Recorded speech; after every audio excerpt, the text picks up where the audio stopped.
68. 68. Happy New Year. I guess this is. I think we have calculated out that this is supposed to publish New Year. Well, the 7th. Oh, sure. Is it the first? But it's the first episode of the year. First episode of the New Year. Yeah. I think there's this big trope. New Year, new you. There's supposed to be all these New Year resolutions, and like you're supposed to grow and become a better person, and all this shit. I that is right. That is I guess it's an American thing. I don't know. There's no New Year's resolutions. Revolution. New Year's revolutions. in Ukraine, every day is a revolution. There might be a revolution this year in America too. Who knows? No New Year's resolutions in Ukraine.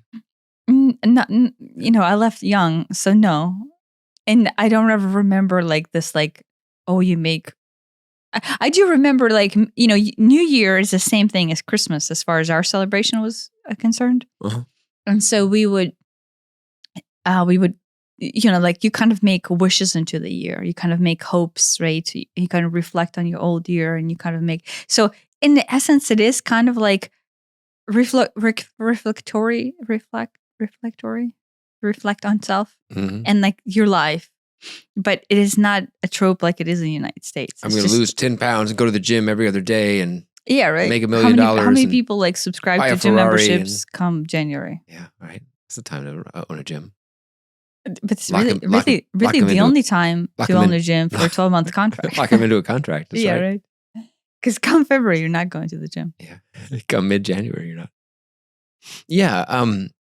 New Year's resolutions here are almost like a running joke, it seems, because nobody does them. And it always struck me as weird. It's like, why is there only one time of the year that you're allowed to change yourself for the better? New Year's resolutions are for the better. You're like, okay, I'm going to stop drinking. I'm going to stop doing heroin. I'm going to stop whatever. And or start, all these positive things. But it'll, I get it. The year's closing, so you get a new start. In the same way that, okay, well, this was a bad day, but, you wake up tomorrow and it's like, I've got a fresh day. I'm going to make a new start for today. I get it. I mean, to some extent, I think it is positive because that is the only time of the year when it is okay to think about how your life has been thus far and what is it that you don't like about it and what is it you want to do move forward. Do you know what I mean? It's almost accepted in some way. So yes, it became a trope, but I think it had this good intention of renewal and realignment into it. At least, when I was in Ukraine, that is how I thought of it too, right? Yeah. There was a lot of superstition tied about New Year too in Ukraine. Oh, yeah? Like what?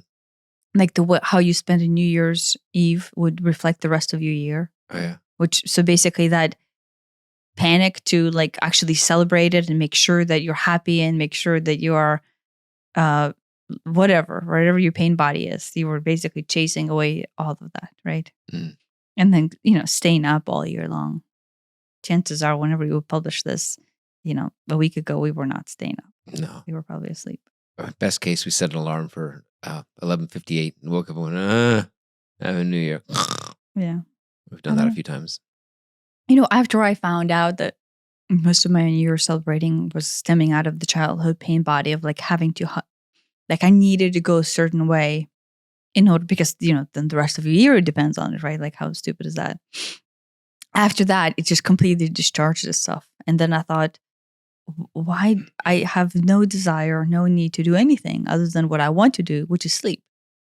Right? If I don't get good sleep, the chances are January 1st is not a good day. Your New Year will be off to a bad start. Right? So I value my sleep and I value rest and I know I can celebrate at any time. It doesn't have to be midnight. It is really hard to stay up to midnight anymore. Yeah. It's really hard. Yeah. I think the older we get, the harder it gets. Yeah. And anyway, it's still, even when we wake up, it's probably still midnight somewhere. Yeah. I'm not. And the whole idea that it's, January 1st has this whole calendar construct. Yeah, right. Because people, 1,500 years ago decided that this is the way that the calendar rolls. Yeah, right. Like anymore, it's weird to say, I don't even know what I mean by that, but like I don't adhere to numbers.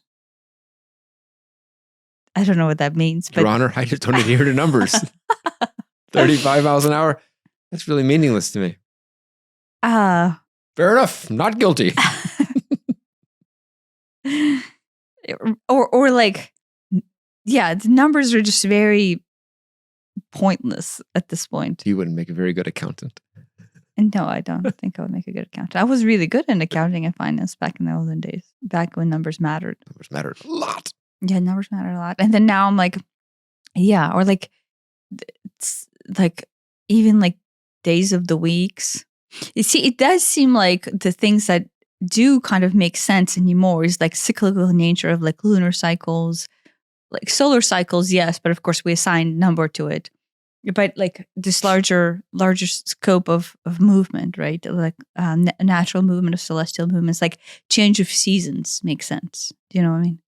Things that are slower than a day or a week. I mean, even a day, like a rise of the sun and the sunset of the sun, it makes sense. This natural cycles of just life makes sense, as opposed to cycles of numbers or days of the weeks or measurements or right, everything that seems artificial, right? Yeah, the idea of what day it is really, what day of the week it is really lost on us.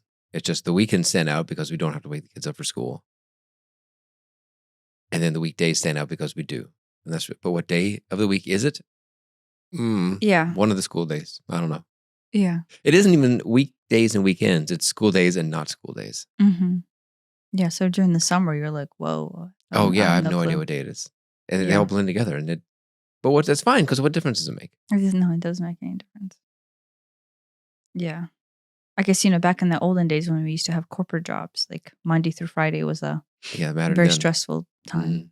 But yeah. So, I mean, on that note, I guess, since we're already kind of maybe lined in on the topic this way, we spend a lot of time talking about how to clear or how to ascend your being higher by releasing the densities, like the densities of trauma, or releasing the densities of pain bodies or shadows or whatever you want to call it, right? And I thought maybe, I mean, I'm not sure if this is going to be a whole year, but maybe at least the beginning of the year, we can align into actually how do you ascend up, right? Because I thought, okay, on my end, this became very obvious after enough work and time having spent in the ruts of always working on pain bodies, always working on releasing, always working on clearing and shedding and the densifying and whatever it is. And again, I guess then the other half of it is like every so often you need to realign back into the lighter frequency, right? Regardless of the densification and releasing, that if that's always the goal, obviously it's always the goal to have that awareness. But then at some point you have to flip your perspective and go into the other half, like the difference, ascended the half. difference between leaving the dark and going to the light, which sound like the same thing, but there's like two different ways to look at it. But leaving the light or leaving the dark and going to the light is the same thing, right? But thinking about that is two different ways. Is that what you're saying? Yeah, but I want to point out, when we think about leaving the dark and going to the light, we think about the ascension process from the densification and then going up. And I have come to realize a while back that there's this process where you forfeit that thought and you actually, in the light, you start at the light and then you only propagate yourself down, like yourself from the immanence of oneness down. So as opposed to trying to climb your way up, you just are up. Always up. Always up. Always up. And then you can dip down if you need to. Yeah, dip down if you need to. You would actually build awareness from the down, up, on down. You would process things through higher forms of awareness from up on down. Right. So it's kind of like a mind shift, a different perspective of it. Yeah, I mean, you can look at it a different perspective. Do you struggle with that or not? Sometimes I do, and sometimes it makes perfect sense. So it's one of those things that I think I'm just on the threshold of it, because sometimes it's, well, duh, it's super easy and obvious. And then sometimes I'm like, but what does that even mean? And so I waver back and forth between those. Yeah. But I think I've gone through that process with a lot of things, and I think that means that I'm right on the cusp of it, where sometimes I get it and sometimes I don't. It's weird because it's like, how can something both make sense and then like 5 minutes later, it's like a black box. It's like, um, I think what it is my logical brain wants some sort of steps or pattern to follow, and it's there. On one hand, there isn't one, but on the other hand, it's like, we'll just sort of do it, and so at times that feels like they're opposites pulling inside of me. Yeah. This is what I think is happening whenever you think it's the opposites pulling. Like when you are, if you're down there in the ruts, right? The frequency is so dense, right?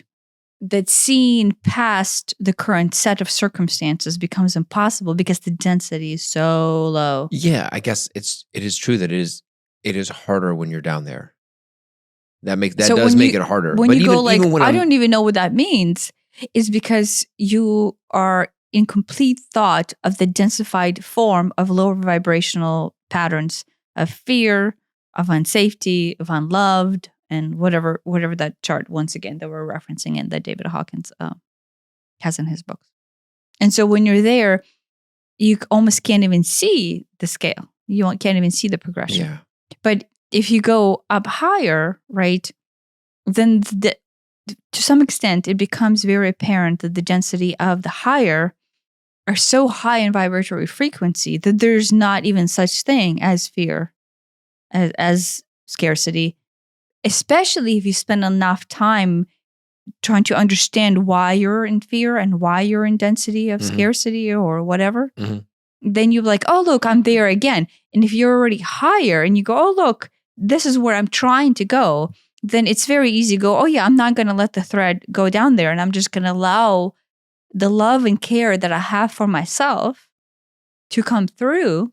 And then you don't need to go down into the depth and explore it and let go and work at it and try to, sit there with it, because there's nothing to sit with, because you have allowed it to become acknowledged and become present. You allowed it to be your truth. You have compassion for yourself. You have love to yourself to go, oh, look, I'm struggling with it again. And because you're up high looking at it from a higher standpoint of view, I think we already had this exact podcast now that I think about it. It just dissipates. Yeah, it's like, this is the closest thing that I can think of to like some sort of way to cheat at life. It's like to basically put yourself up there and then not fall down, as opposed to being at the bottom and trying to climb your way up. Yeah. And it's like, you can make, I know, because I have made amazing personal breakthroughs and progress through that. It's like, oh yeah, I'm just not going to do this anymore. I'm going to look at it from this higher perspective. I'm just going to be up there. Up there. No, I will say, if you have not done a lot of personal development work and shadow work to where you understand your psyche and you understand why your psyche goes into those other areas, then it is almost impossible to even be in the space of understanding. So Yeah, this entire podcast, it is kind of like a master's level thing. It is not step one. Yeah. You do have to do some work to be able to get there. And it isn't the end all be all, because you still may fall down and you still may have to do some work. But it works on a different level than releasing the trauma and all that. It's, I don't know how to describe it. I think you allow yourself to face your truth, and you have zero resistance to that truth. And you have compassion for yourself. Like when Buddhism talks about compassion, this is it. This is what they mean. Is you allow your truth to be present. You're not at any form of resistance or fighting. You're just acknowledging that space. You're acknowledging that, look, my body wants to go there. My body wants to acknowledge the fact that I'm in scarcity, or I'm in fear right now, or I'm confused, or I feel hopeless, or whatever. And you just simply have compassion. Right. It lets you be the most honest version of you. You can actually be yourself.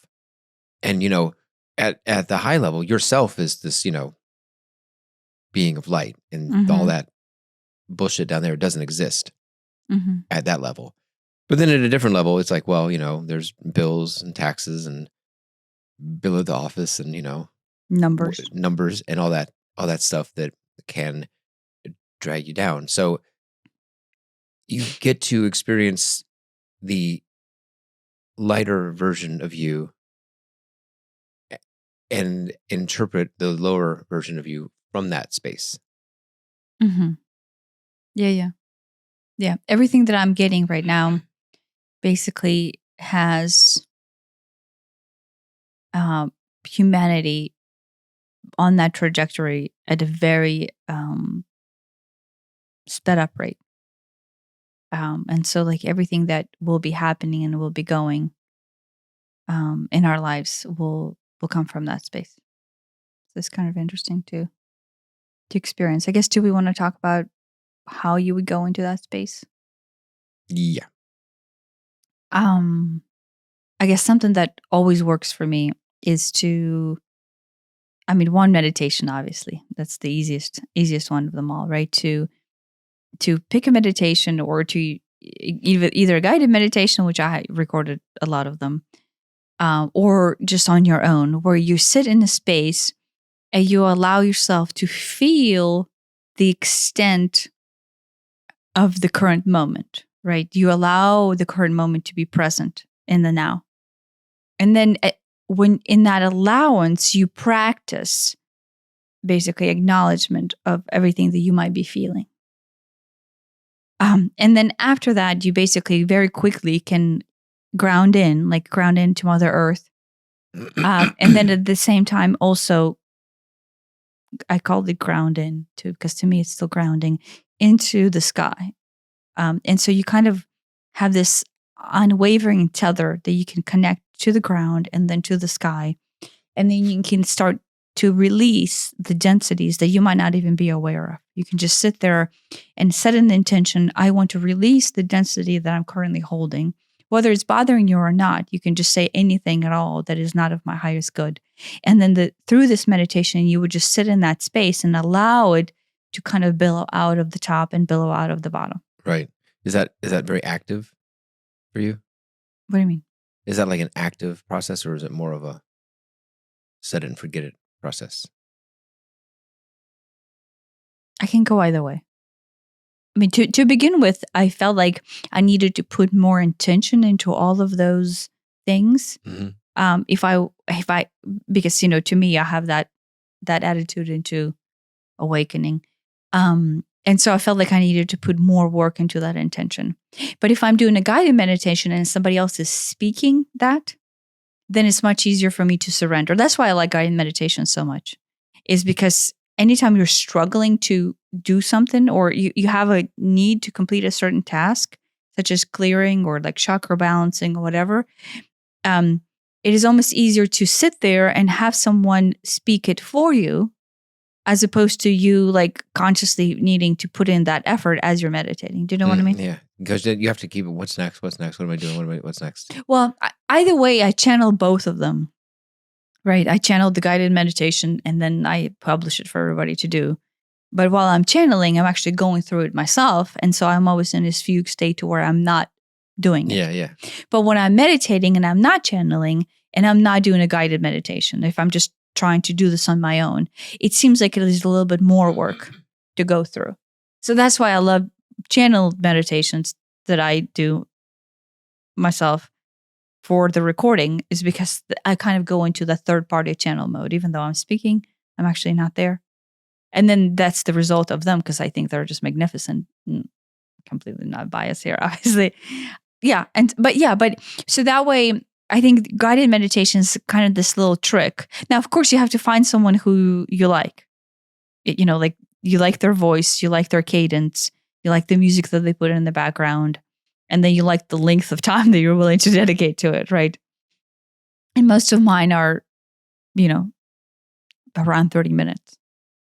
But, Moji, maybe you can put a link to the Moji's channel in this meditation. He has a lot of very good ones. Now, all of his take you to the space of stillness. Yeah. Where you're connected to the oneness. And so to some extent, I like his because if you're struggling to know where to go in order to connect to that higher source, he automatically takes you there in all of the meditation. So the more time you can spend with Moji in that space, the more adept you are to go into that space that we're talking about now, where you don't have to be looking at the world from bottom up. You're actually looking at it from up on down. Yeah. I was reading that meditation book last night. Okay. And I got to the part where there's a. It's another trope, I guess, in the world, but it's actually good. It's called Headspace. Yeah. Headspace something. Yeah, link in the show notes, but there it is. And he was talking about the part where he had he had things that bothered him, and he goes to his teacher, and the teacher said, "Oh, go inside and try to find where that is. Is it in your head or is it in your body?" And he's like, "Oh, okay." And he searches around. He's like, "It's in the body. Where is it?" Well, maybe here. But as he does it, he realizes that it's not really there. And when I say not really there, I mean it's like not there in that it doesn't really exist. The more you search for it, the less it exists and the less power it holds over you. But that meditation, that meditation starts with the concept of, I have these things that I don't like inside of me, right? That I'm willing to find. So he admits to the fact that they're there, and he's willing to see them for what they are. That's where I was going with it. That there's that honesty about that particular idea of doing it. Is that something is wrong? I'm going to dig in. I'm going to get my shovel and put my boots on and go try to find it. And the way he describes it, it was many, many weeks of doing this between talking to his teacher. So he really got in there. This wasn't a 5-minute deal. Well, I mean, to those who don't know, he was a Buddhist monk. And so the whole point of the Buddhist monastery seclusion is you sit there and you have ample time to meditate and meditate and meditate. So what you and I are trying to do in this shortcut world of, 2024 Earth, I will put that number. Wait, now it's 2025 Earth. Oh, yeah. That's right. Okay, it's going to be so weird to write that. Right. He had years and years in Buddhist monasteries to derive to these conclusions, right?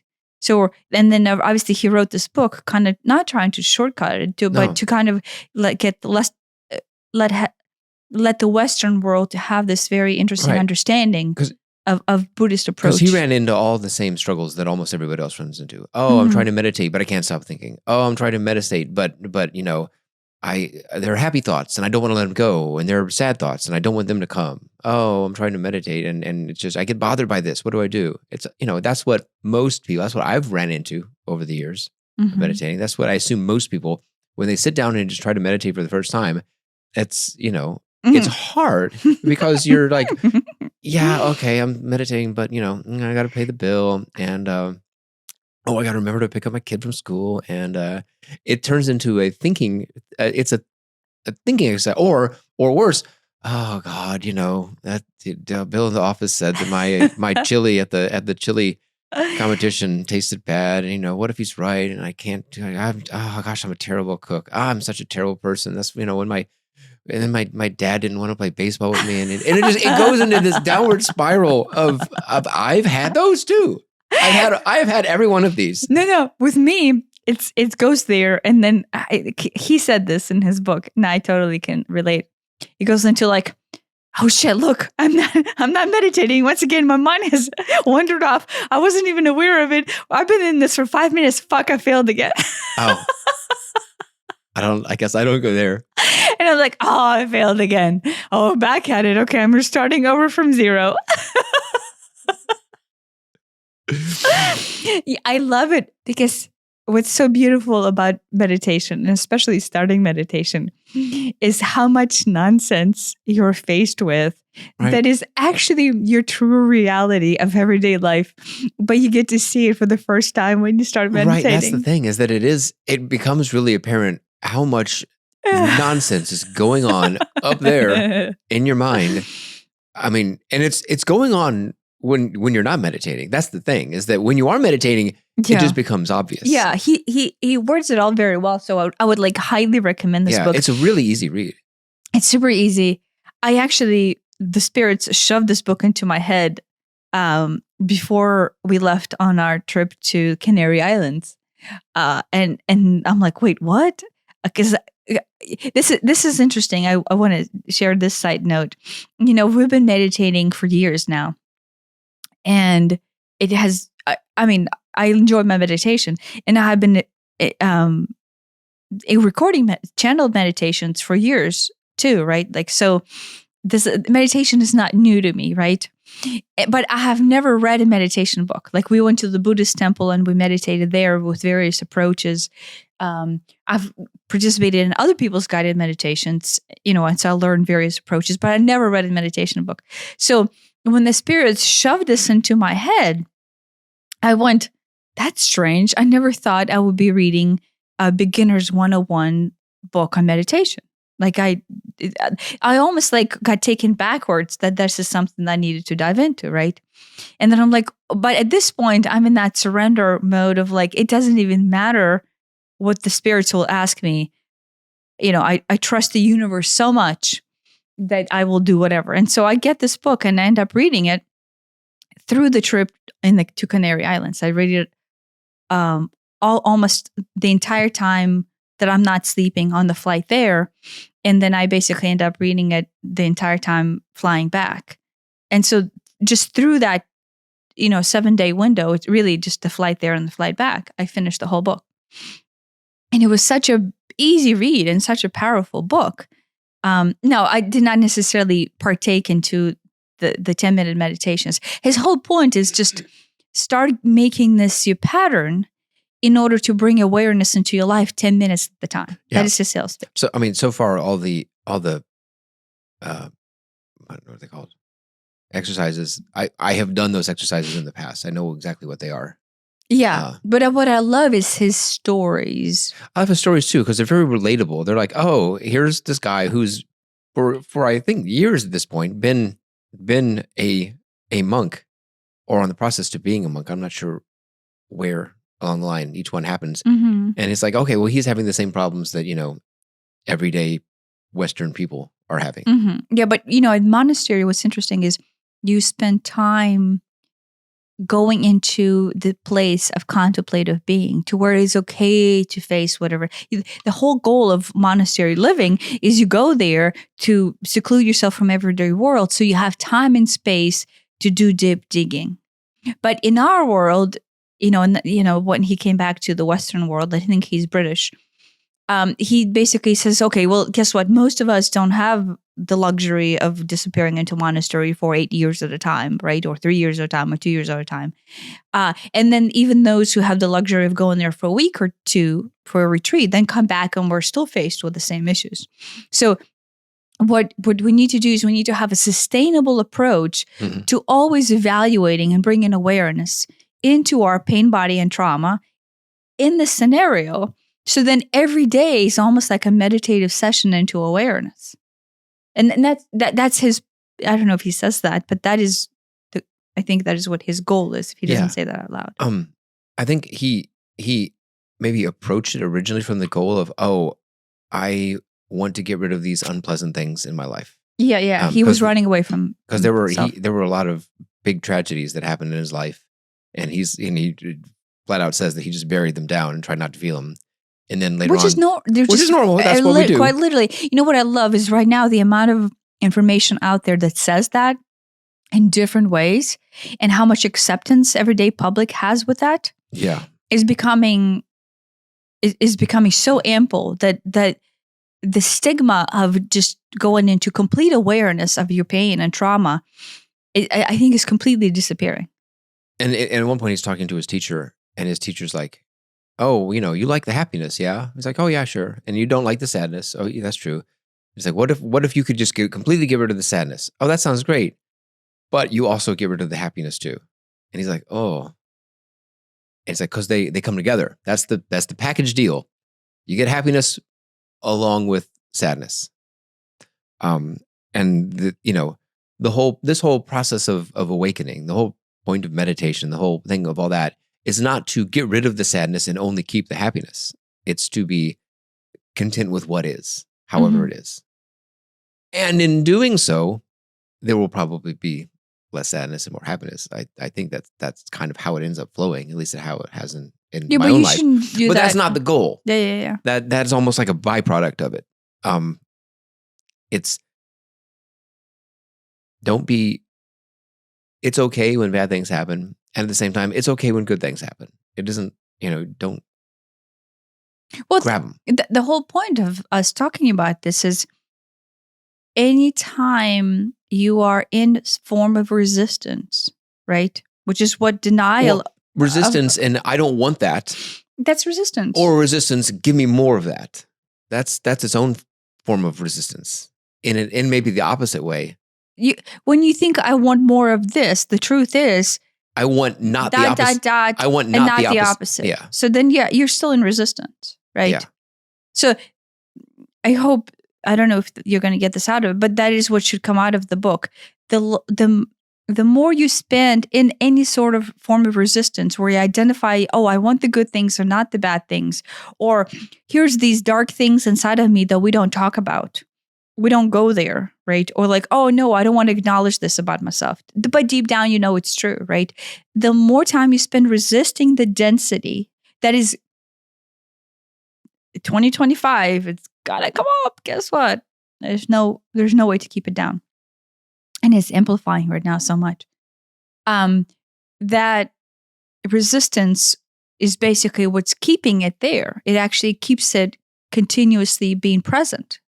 And then you continuously spend time dwelling in that lower density, not even able to see that there's such thing as, one, going up, but two, just being up and looking down at yourself, right?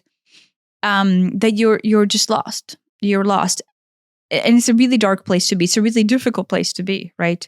And so, meditation is just probably the easiest way to build awareness. To start to build awareness that... It builds awareness into acceptance. You start to accept yourself more and more and more and more. And then, obviously after you start to accept yourself more and more and more, your natural tendency of just automatically functioning at the higher vibrational frequency, if you believe, your chakras will just basically kind of like open up and upgrade into this higher form of being. Yeah. We're in the process of watching Marcel Vogel's lectures on healing, and then specifically, I guess he utilizes crystals as a healing tool. And so he talks about. I think we brought him in, and I think we will have an episode on him. But he's just to get a background. He's a IBM scientist that. He invented the LCD display, didn't he? Yeah. Which, like, everything has or had. Yeah, and he has a lot of patents too. I think we've said this before, but at some point he was guided to start doing research on energy. When it applies to plants, like plants, actually consciousness of plants. The energy that is in fact consciousness, because all energy is consciousness. I want to say that. Yeah, and how like a human and a plant could communicate in various ways. And there's a scientist who wrote a book on it, and then he kind of started experimenting with it himself. And then through the series of synchronicities experience, basically he kind of gets guided into healing through breath, right? Like through prana, which is breath is prana, right? The energy of intention. So through your intent.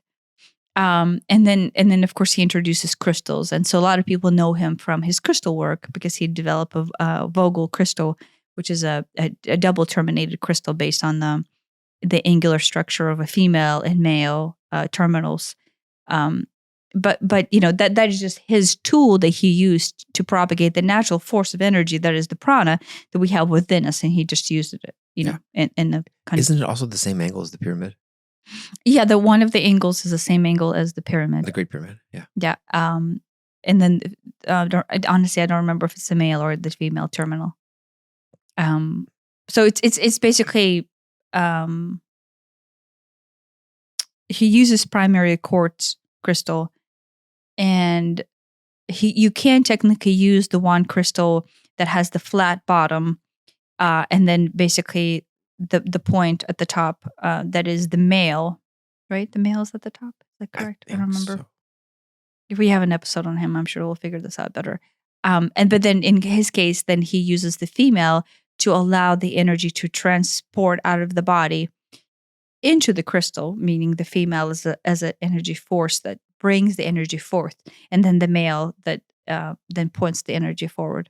And then I thought about this kind of on the side note, because he's a male using the energy, he uses double terminated crystals that work very well for him, because he just through natural way of progression is not connected to the feminine force within him because of his male comprehension. But for female, right, because the natural flow is already there, right? That is why I think most women healers would not necessarily even need a double terminated one, because the female force is already in there. They're naturally able to propagate it forth. And then the pointing and at the one just helps it concentrate it. Do you know what I mean? Yeah. But when you have an intent, and when I do energy healing and I do this, or when you do Tai Chi, right? And when you do this, right? You can feel the flow of the energy that is the pointed, what he calls it a male, I will not use that word, but extrapolation. I'm going to go off on a little tangent here. When he was talking about the breath and prana, and to the modern scientist, the whole point of the lungs is to get oxygen into the blood, and I guess take carbon dioxide out of the blood. Right? That's it. The whole point is, and now there's oxygen going into the blood, and it sort of disperses it in, and the carbon dioxide goes out. Mm-hmm. And maybe whatever else, maybe there's some, because I guess if you drink alcohol, you also respirate some alcohol out that way too. So in theory, if you could make some sort of device, sort of like a dialysis machine, and your blood goes through it, and it oxygenates your blood, you no longer need your lungs, right? So you could imagine some sort of transhuman type person with, it's super obvious that, actuators could be arms. You could have some sort of Terminator style hand or whatever. And, okay, well, we've already got artificial hearts, check. We've got dialysis machines for your liver, check. And now, you could imagine some sort of lung thing, right? So you're basically down to just, a brain and a spleen or whatever. And it's, as I hear more of this stuff, I'm like, yeah, but the breath is so much more than just moving oxygen and carbon dioxide, right? Yes, it does that. But if you don't have actual lungs, the prana movement isn't happening. I don't think it would. No. Because like, imagine if you had, you had no, all your arms and legs didn't have muscles, right? Could you do yoga? I suppose you could do the poses. Is there a point in doing yoga at that point? I don't see the point. No, but so the breath Right. His whole premise of his teaching is the fact that we control / generate / build our life, you can take this all away, but he talks about just our personal narrative through the intention that is our breath. And the part of it is spoken word, right? I mean, it's both spoken word and spoken world, right?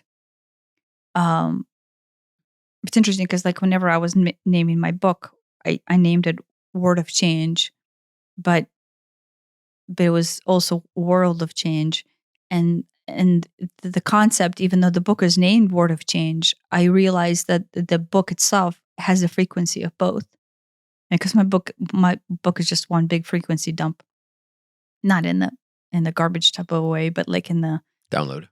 And it's a big download, and then when you read it just kind of rewrites the system. And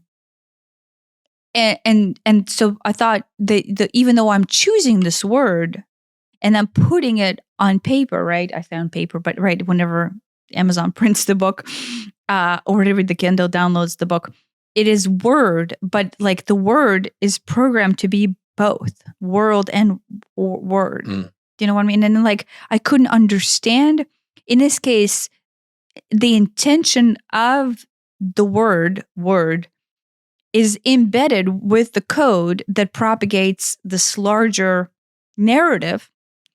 And in this case, it's not through me. Like it is through my higher self. Do you know what I mean? But my lower self, when I was typing, I thought, oh, that's interesting. At that time, I didn't even know how to do that. But now, obviously, having been doing this for a while and then listening to him, when we speak the word, right, like abundance or love, and then our breath, a pranic breath, that's quite literally lined up with the intention of that word love propagating out, right? And then, in his case, he actually does intentional breathing in order to make sure that there is basically charge behind the output. You propagate truth. You propagate your intention, right?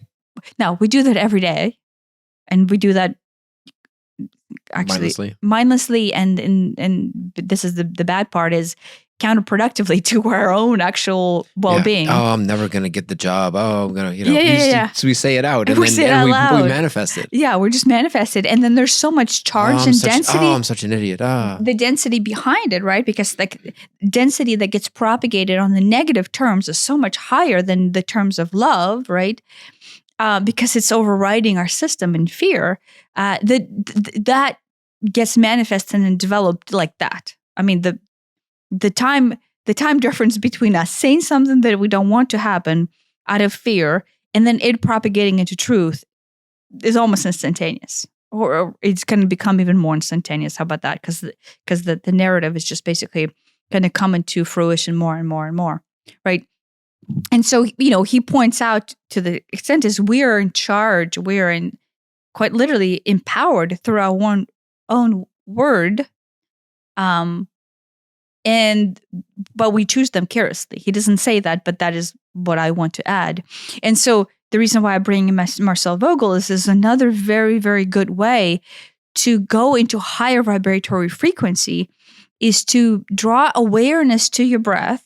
And there's so many breath exercises out there. We do a lot of them in yoga while we do yoga, but you can just do breath exercises without the movement, where you extend the length of your breath, right? And you bring so much attention to it that you start to empower yourself through the resonance of your breath and then the thoughts of intention. I mean, that if to anybody starting out meditating, the first advice that someone would give you is focus on your breath. Yeah. Partially because focusing on your breath prevents your mind from going elsewhere. Because if you're like in, out, or sometimes it's 1, 2, 3, 4, 1, 2, 3. There's any number of ways to do it. Yeah.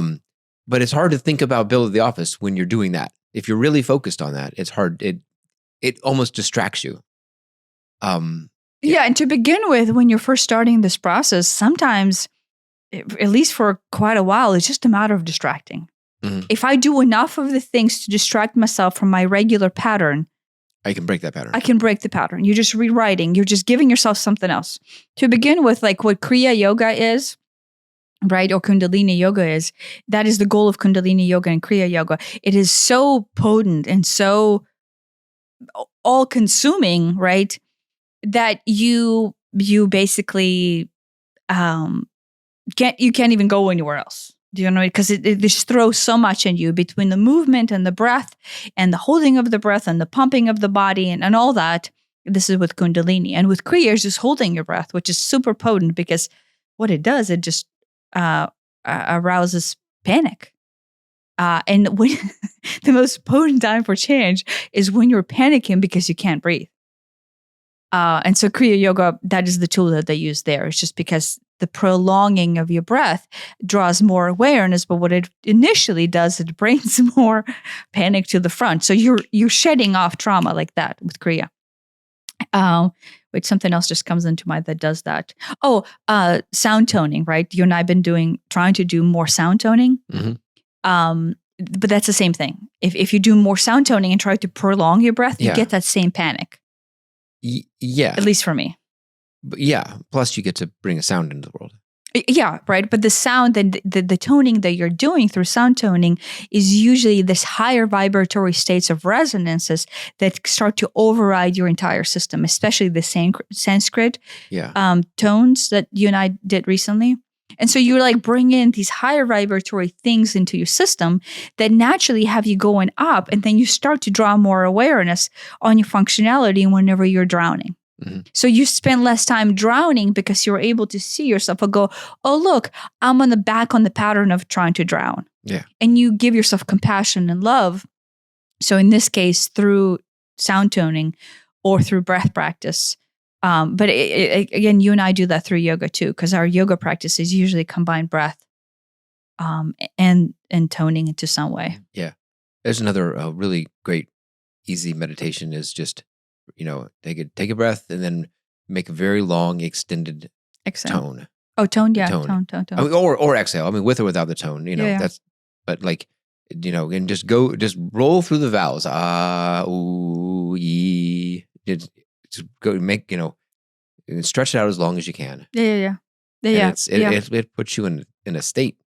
Yeah. If you just roll through all the vowels and then you try to, as you work with it, trying to extend the length of each vowel. Mm-hmm. It does an amazing job of bringing awareness to the trauma, the panic that you're feeling, right? Yeah. But at the same time, it naturally, without any effort, starts to release it because you're literally toning it out of your breath. Yeah. You're clearing the... To begin with, you're like, and you start going, okay. Yeah. When we went to Nepal, right? Mm-hmm. And then we went to the sound toning. Oh yeah, so we were in Nepal and we were with the guru, right? And then basically that was, since whenever we did the first toning, that was before Nepal. It was my birthday. Oh, okay. So we did the first toning class. Well, we did other meditations that are toning, and I have been doing toning on like Gaia. They have some toning things that I don't necessarily like. The people over there. The dude that does the toning with the thingamajigger, he's like rock star famous. We mentioned him on the podcast. Does something. Krishna Das? Sure. Right. Like that, what he does is the same thing, right? Is opening your vocal cords in order to release stuck energy and bring in this higher vibratory frequencies of, in his case, Sanskrit toning. Because he sings in Sanskrit, right? In order to basically start to override your system. So instead of you like needing to know what the heck you're doing, in his case, just like any other guided meditation, whenever you're toning, it's still guided meditation because you set the intention, I'm going to clear off density and I'm going to release. Yeah. But in this case, you don't even have to understand of why or how or what, but you're just simply following this voice activation through toning. There are a handful of languages that Sanskrit's one, Gurumukhi was another, Hebrew is one. I don't know if that's ancient Hebrew or modern Hebrew. I don't know how similar they are. I think probably same. And I don't know if What if does she describe Latin- them as? They're There's a term, onomatopoeic. onomatopoeic. Yeah. So the sound itself is the same as the meaning. In English, like pop, a pop is Mhm. Yeah. that is the sound. The quote pop is the sound of a pop, and bang is the sound of a bang, and stuff like that. Yeah. But But- the rest of the words are not. Yeah, but her example is teacher, okay, but guru, there's more weight to guru. Even Yeah, if yeah, you've never heard it before, there's more. It more closely resonates with the idea of someone passing on information, passing on wisdom. Yeah. Like hello, okay, or namaste. Mhm.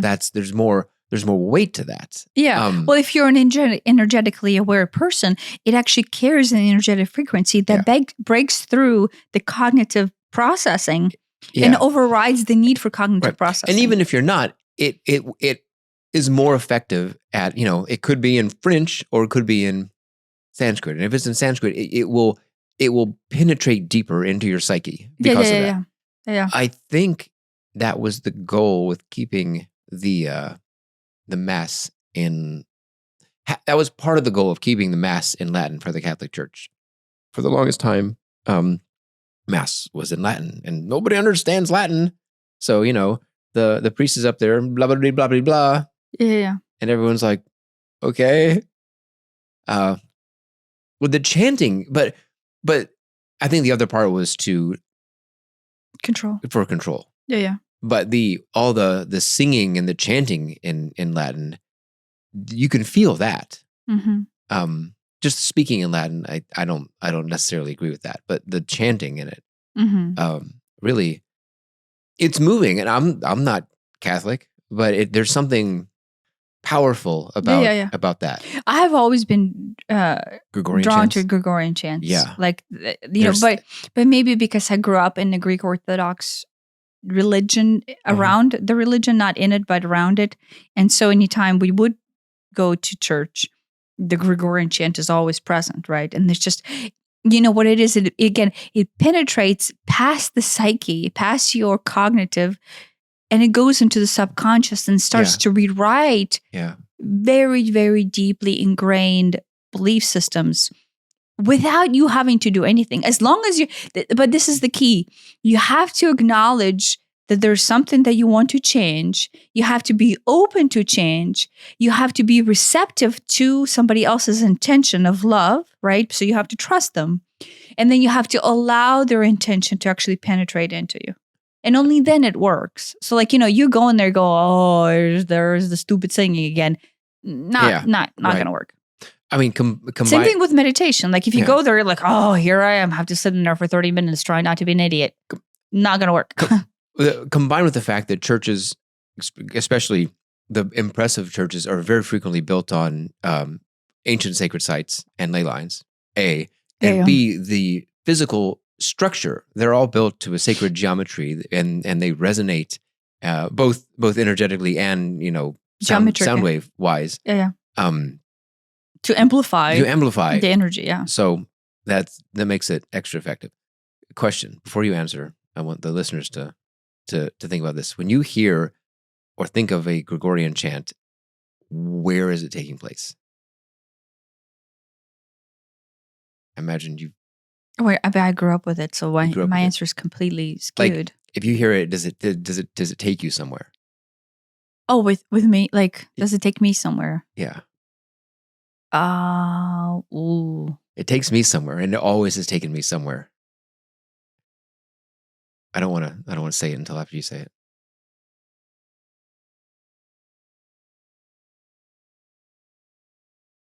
I function on a different realm of being at this point. So it takes me, I know where it takes me from my physical standpoint.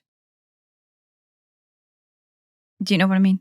And then I know where it takes me from my spiritual standpoint. And those are two different places. But anymore, I can't go into the physicality, and I'm in the spiritual form of being.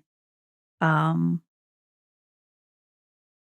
I can marry the two, I guess. Anyway, so go ahead, answer. To me, it's in a cave. There's like a big opening in the cave where it, like a big cavernous space volume, right? Mm-hmm. And that's where there's candles. There's like, I don't know, like a druid style people with hoods and I don't know, maybe they're monks. I don't know. And they're Do all, you think you have experienced that before? yeah. In the lifetime where you were a monk or a druid? Are you participating in singing? I don't know if I'm participating. I'm observing it, so I don't know. I need to go into that and try to figure that out at some point. But it's every time I hear it, it takes me there. It's the there's such a warm light, just from candles or torches, and I think the cave is a like a warmish color stone, like a sandstone or something. It's not like a dark granite or anything like that. It's just so warm, uh, and welcoming and sacred but No, it's not. It's nothing I've ever experienced in this life, but it's super duper clear. yeah, no, it's magical. The fact that modern day people can start chanting in the stone and then go back through time and space and connect you to the essence of that space that is intended to come through is, I just find it so magical. But that is kind of like the power of music and the power of transformation of sound, is that it takes you beyond your limited scope of interpretation. And if you're open to the resonance, and if you're open to really the magical qualities of it, like it will just do wonders to override patterns, override systems, and actually dissolve dissonant systems, and then kind of rebirth themselves and restructure themselves into structure. Really, I say restructure themselves, but yeah, to actually structure the systems into the vibratory essence of oneness, right? And then dissolve dissonance. Yeah. Like, that's what's so magical is, like, whenever we set our intentions to be better or whatever, we always think about it like, oh, we need to run away from all this crap behind us and actively make this progress forward, by running, by resistance, by deeming something good versus bad. Right, by dividing yourself. But yeah, right. I'm going to slice off this bad stuff and only only thing that's left is the good stuff. Problem solved. New Year's resolution is basically that. Like, just let's identify the bucket of things that we don't want and put down all the good things and only concentrate on that. Not realizing that the energy behind the goodness is just simply trying to run away from the badness. Do you know what I mean? But the true transformation only happens when you just rise above the concept of this separation, of this resistance between, I want to avoid the bad and only concentrate on the good. And I'm going to have my vision board with all the awesome colors and all the awesome words and love and light and blah. Not realizing that all of that is just simply there because you're trying to run away from the pain of whatever it is you're trying to run away from. Regina Meredith has talked about this several times. She's been at like vision board events before where her and some that's people all they have. Do like everybody puts together their vision board. Yeah. And everyone's like, Regina, it works for you. You put down whatever and you end up getting it or something, in that vein, right? Mm-hmm. And it doesn't work for any of us. What's going on? And trying to remember what it was she said. It was like they're like, oh, I want a new house, so I'm going to do this. And I want a new car, so I'm going to put a Ferrari up there. And I want this and that. And hers are more like, and it's going to be like a subtle difference, but it's more like what a new house feels like or what a new car means to her. And it isn't the new car. It isn't the new house. It's at a deeper level. Yeah, it's the intent. So the set intention, the difference between, right? If you want a new house, right, and you go into the vision board and you cut out some awesome $170 million house, gosh, that one. And then and then you plaster it on there. Well, I mean, that's okay. Let me separate away from that house because that house will kill me. So a chateau. A chateau, right? A French chateau, and you like cut it out and you put it on your vision board, right? You have all the positive intentions of I want to have this house, but the truth is, because I'm unhappy about my current situation. And right. And so you insert the specification of this new with the offset of the old. Right. And so most of the time why that doesn't work is because you're trying to run away from something in order to get somewhere better. But I guess her point, I don't know if she made this point or not clearly, but I think the right way to do a vision board, if you are going to do a vision board, the whole thing is shit. So just skip it. But if you are going to do the vision board, the goal is to acknowledge the resonance in which you want to align with into the new year. And how she was trying to explain is she puts on colors because the colors have resonance with them, right? That's right. She said colors. She wants the color of love. She wants more love in her life. She wants whatever that means. Right now, I don't know if she said this or not, but this is how I interpret it is if you want more love in your life, think of what love represents to you visually. What is the tone of love? Maybe it's pink or red or something. Yeah, pink or red. You put a rose on there. You put your little pink unicorn on there. You put some rainbows on there. And what you do is you marry the resonance of the energy that is love and you allow the universe to interpret that for you as opposed to cutting off the house because you're running away from the current crapshoot that you're living in, right? Mm. And you're not creating a dualistic split between the current and the future. What you're simply doing is you're tuning in the higher vibratory frequency. Again, the difference is you're not up here trying to climb up. You're over here in the energy of love and light. And you're simply going, I do not know. I don't have the answers, but I surrender into the universe and I allow it to channel down from the higher realms of my higher existence and rewrite the current circumstances into this frequency, and you're completely open to how that looks like. Yeah. I think a lot of people use vision boards as I'm going to put down a house and I'm going to manifest up a house. Problem solved. Like this, cheated life situation. What? And it just it doesn't work that way. At least not usually.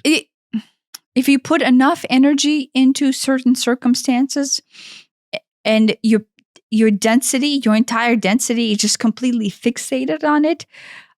There is a realm of space where that works. I will say that. I would highly, highly, highly advise not to go into the realm of space because it works in a very negative way. In the long run, it's unsustainable and it actually counterproductive to any growth and any alignment with light. By trying to force it. Should I say this? Or is it more evil genie? You get what you ask for, but not what you want? I'll say this, and this is not going to be popular, but there is a way to have your vision boards come true by trading your soul away to the devil. And that, I use the word devil, right? You use the dark, you use the pain, and you use the suffering to get immediate results. And it works. You go into the darkness, you go into your suffering, you go into the fear and the scarcity, and you use the forces of that nature to drive you out of that nature in order to get physicality, in order to get results through the energy of the density. Was it Faustian bargain? Where you trade your soul to the devil for riches or love or whatever it is. No, it works. I know it works. And I have not participated in that myself, but I know it works. But just because I can feel what that. So this is why it works. And I do not advise anybody to go down this road, but there are a lot of people who are on this road. So it gives you very immediate results because the density, right? You're using the inertia of the dense pain and trauma and I guess just pain and trauma to get very immediate results but you're basically marrying that loop. You're basically saying, I am 120% into the pain and trauma and the chaos, and I will use this energy in order to build an incredible future for myself. And I use the word incredible with quotes, but it's basically to get what I want really, really fast. But you start to depend on that energy, and Right. you're stuck in that cycle, And and you will not leave that cycle if you do not realize what you have done to yourself. Right. And it's really, you want whatever it is that you want. It is totally to avoid something that you're feeling. It's like, oh, I want a new car. Oh, I just really want a new car. Mm-hmm. Because the car that you have, it isn't necessarily that it's, not it's an old, 82 Honda Civic or something. Do you think there's still 82 Honda Civics on the road? I don't know. I mean, it's a Honda. It'll probably last a long time. Not that there's anything wrong with a Honda Civic, but No, I mean, like, I think there might, out of between the Toyotas and the Hondas, I think if there's an 82 anything, those are on the road. And I'm not talking about like restored antiques. I'm talking about original form. Right. I mean, maybe with some minor fixes here and there, but it's still running. Yeah. But it's like, I want the Ferrari so that because the Honda Civic, people judge me because I don't have a Ferrari. And it all boils down to some pain body that this stuff is trying to cover up. Yeah. And you get the Ferrari, great. You think, okay, problem solved. Now nobody's gonna judge me for that. But it all you've done is Band-Aid over. You've taken away one material thing that someone might judge you over, but it doesn't get rid of the issue that you feel inferior or bad or whatever. Not good enough. Right. Or, you've taken away this one way that the world can poke you at it, but it's still there. Yeah. And all that does is open up a new way. Yeah. Which, and then now it's not the car. Now it's the house. Now it's your wife. Now it's your kids. Now it's your job. Now it's your whatever. There will always be something else to take its place, and it will take its place immediately. Yeah. Well, in 2025, it will just not work. It will work. Actually, it will work more than ever. But not in a good way. But the amount of darkness that will come with the apparent choices into that will just be unbearable to deal with. I know this comes to mind, but you probably know who I'm talking about. There's a lot of YouTube families that ride on this energy. Like a lot of YouTube families that ride on this energy. And so, it works, right? Because our daughter... Not just families, but even individual YouTubers. Oh, yeah. Sure. Yeah. But if you want an example of what that looks like of working with the dark energy or with the pain body and then propagating all of your success out of it, just look at your average YouTube family. Yeah. It's just that.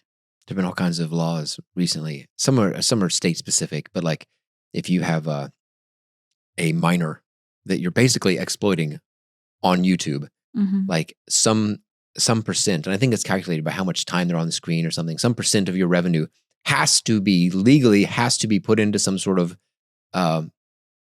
like trust escrow account for them when they turn 18 and you can't take it, or there's very severe penalties. Yeah, but nobody's monitoring that. There's all kinds of laws. That's the thing. Nobody's monitoring that. Yeah, is an IRS agent sitting there going, You know what I mean? Yeah. Yeah. Is there a child abuse agency sitting there? I would like to, maybe the little kid can sue mom and dad when they turn 18 for the, $500,000 that are owed to them. I don't know. Yeah. It's the parents' goal is not to manipulate their child into slavery, but through the process of them living their pain body and then not wanting the child to basically go in there. I don't want to go into the dark, but that is where it comes from. It just comes out of the pain body. And so the whole process is just pain body. And then the child is being used for the pain body. But what's interesting is, this is not going to sound so great, but if your child watches those videos, that is the energy that your child is subject to. Yeah.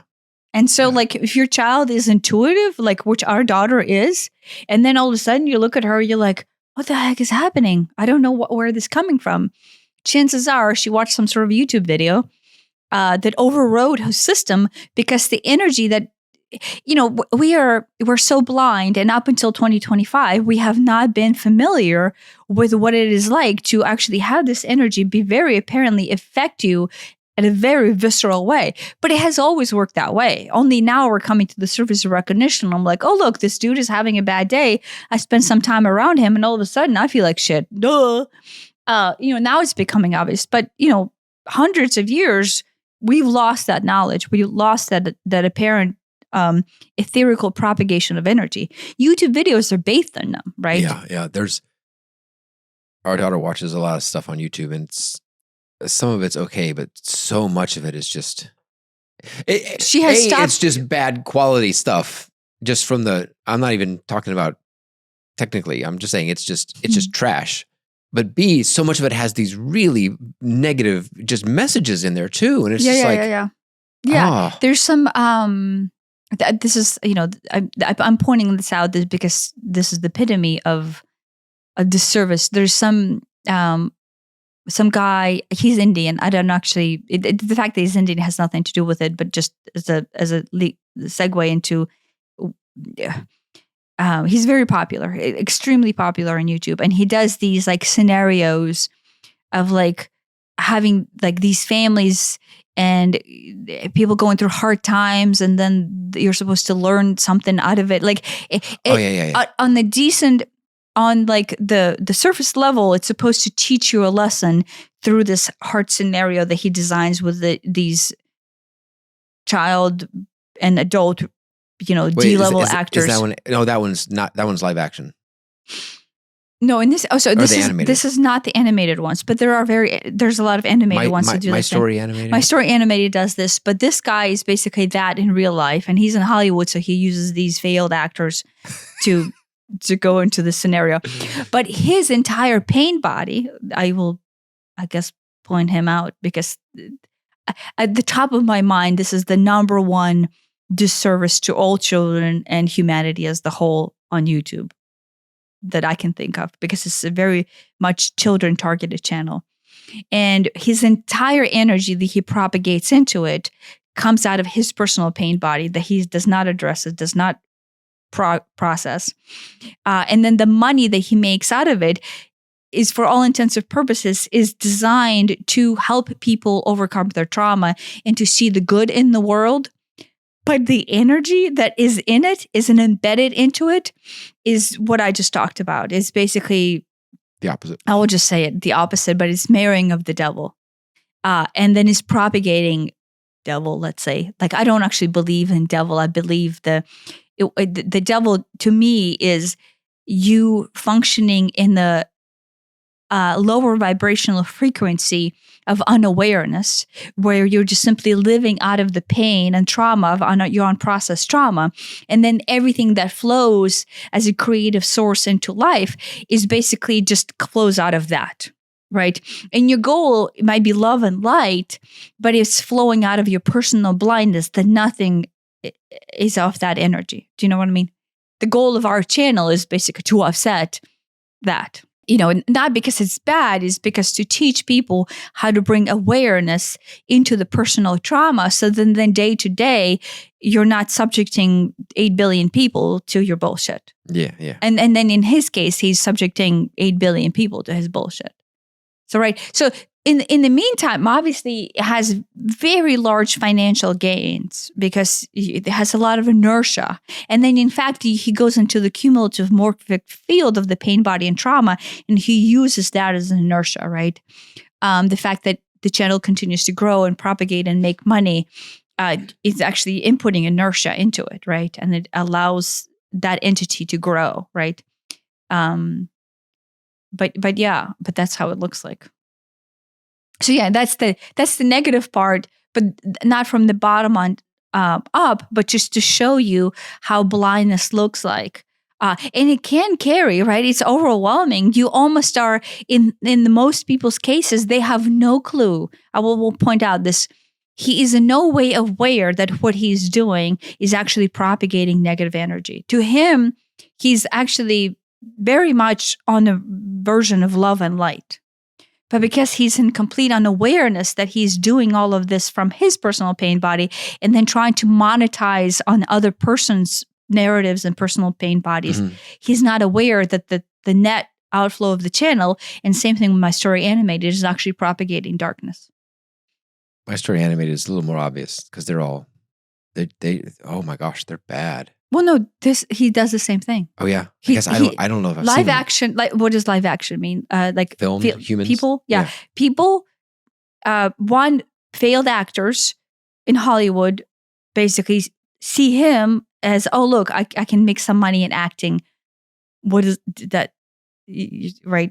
So he's literally feeding. I was just talking about the plot of the My Story anime things. Yeah, they're just same thing. They turn into these revenge plots, and they're just terrible. He tries to end them on the good note, but the cumulative effect of all the energy that goes into them, and then the actor's energy that he uses, and his own energy he uses, and the production team that goes all into it, right? Like, even if you come in there with a positive energy, if you're not strong enough to override the morphic field of the generated energy that he has created, you're not able to fight that. Do you know what I mean? Yeah. I guess I don't know if I've seen those, at least not all the way through. My Story Animated, the if I could sum it up, the moral of the story is the bad people get what's coming to them out of My Story Animated. And it's just his is, a lot of his are that.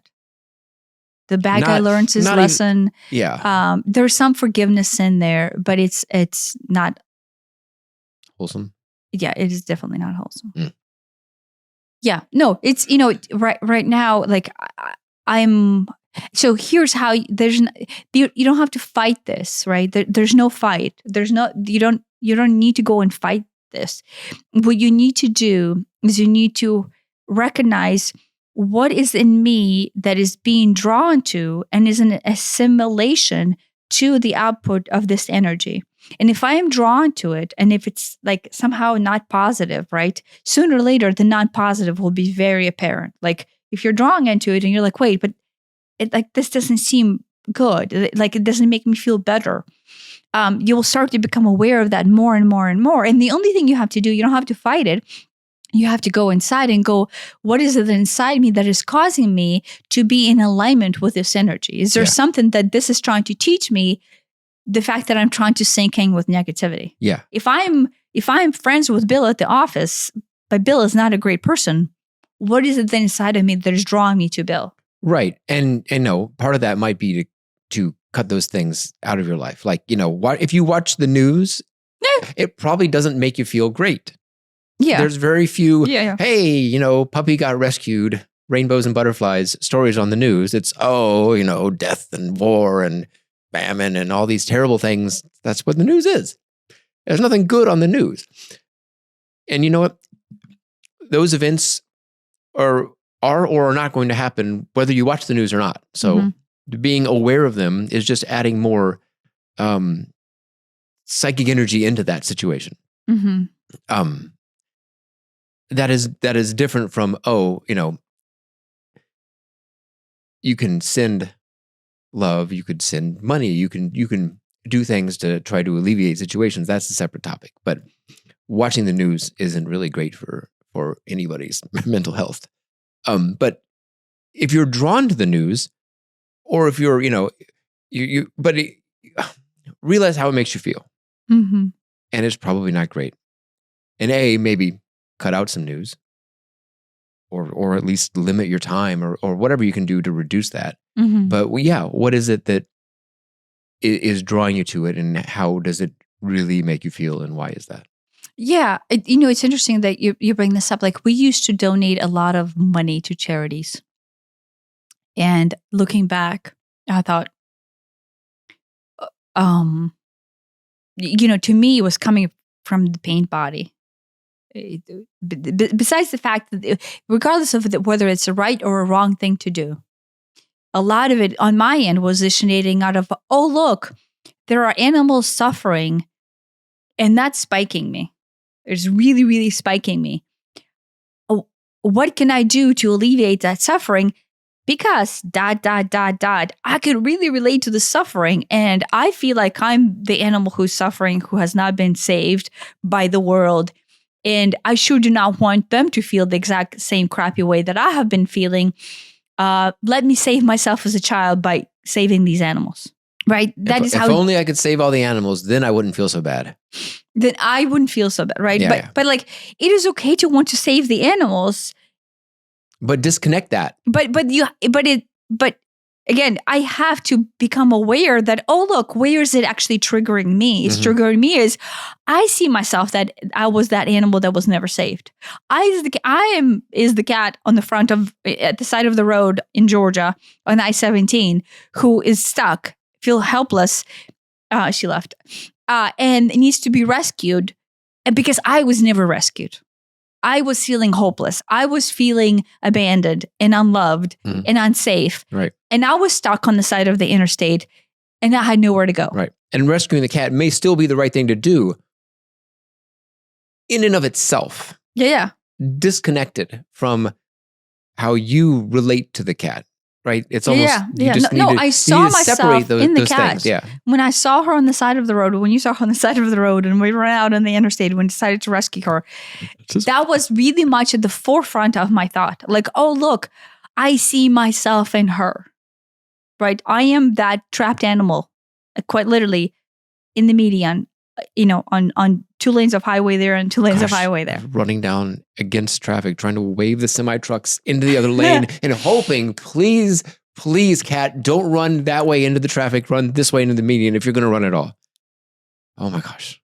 Right. But all of that was the cumulative effect of the world showcasing to me, look why you're doing this. Look why you're rescuing this cat. Now, again, rescuing that cat, donating money to the right charity, giving money to the homeless people, doing food service at the homeless shelter is still the right thing to do, or it could be still the right thing to do. But see why you're doing it. Yeah. And instead of coming there with a pain body of like, oh my gosh, I sure want to mitigate all the shit that I'm feeling and give all the love that I did not have as a child to this cat, go, what if I just vibrate love? And then and give that love to myself and see myself and give compassion to myself and see that, oh, look, I am this damn cat and I am this damn abandoned and unloved and hopeless and trapped.